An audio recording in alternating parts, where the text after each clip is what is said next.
আসসালামু আলাইকুম। দেশ এবং প্রবাসে কাছে বা দূরে যে যেখান থেকে ভিডিওটা দেখছেন সবাইকে অসংখ্য ধন্যবাদ।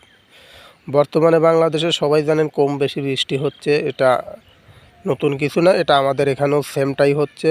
যাই হোক, এই জমি আর আলা মালিক চেয়েছিল যে এই জমির আগে, মানে এই ঘাসআলা জমির আগে সে ফসল ফলাবে, তাই সে তার আগে জমি চাষ করিয়েছিল যে নতুন করে যেন ঘাস আর উর্বরতা না করতে পারে এবং দ্রুত ফসল ফলানোর জন্য তার জমি প্রস্তুতি কাজ করে।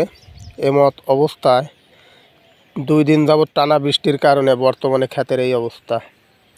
আমি যেটা মনে করছি বা ভাবছি, কোনোভাবেই সম্ভব না এই জমিওয়ালার সাথে কাজ করে পেরে ওঠা, কারণ এই জমিটা যত দ্রুত আবার চাষ করা যাবে এই জমিটা তত দ্রুত যাবে না, কারণ এই মাটিটা আলগা হয়ে গেছে।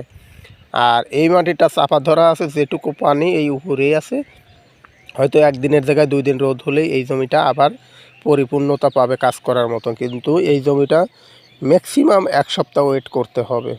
তো যাই হোক, উপরওয়ালা সবই ভালো জানে, তার কাছে আমরা কেউ সফল না, সে যেটা করবে ওটাই ঠিক। তো আসলে সবসময় পাশের মানুষটাকে কেউ ফাঁকি দেওয়ার চেষ্টা করবেন না, চেষ্টা করবেন সবাইকে নিয়ে সবাই সফল হওয়ার জন্য। যাই হোক, সবাই ভালো থাকবেন।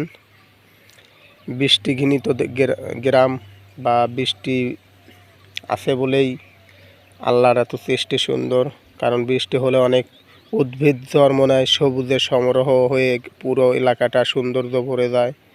গাছপালা আছে বলেই আমরা অক্সিজেন নিতে পারি। সব কিছুর পরেও গ্রাম হচ্ছে অপরূপ সৌন্দর্য। দেখেন বৃষ্টির মধ্যেও কি সুন্দর একটা ভিউ। ওখানে দেখতে পাচ্ছেন আমাদের ইউনিয়ন পরিষদ, আমাদের বরপাঙ্গাসী হাই স্কুল, প্রাইমারি স্কুল, আমাদের ঐতিহ্যবাহী বরপাঙ্গাসী ফুটবল খেলার মাঠ এবং ঈদগাহ মাঠ, সব কিছু মিলে একটা সৌন্দর্য মনোরম পরিবেশ। যাই হোক, সবাই ভালো থাকবেন।